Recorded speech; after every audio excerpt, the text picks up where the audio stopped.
Isang lalaki may warrant of arrest ang natagpuang nakasiksik sa loob ng sofa sa kanyang bahay sa Potton, United Kingdom.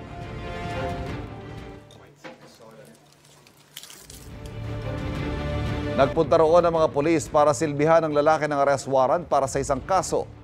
Una akala raw ng mga pulis wala ng tao sa lugar nang maghalugog sila. Hanggang sa makita nilang lalaki sa ilalim na bahagi ng sofa. Dinala na sa kulungan ang lalaki at wala siyang pahaya.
Kapuso, para laging una ka sa mga balita, bisitahin at mag-subscribe sa GMA Integrated News sa YouTube. Sa mga kapuso abroad, samahan nyo kami sa GMA Pinoy TV at sa www.gmanews.tv.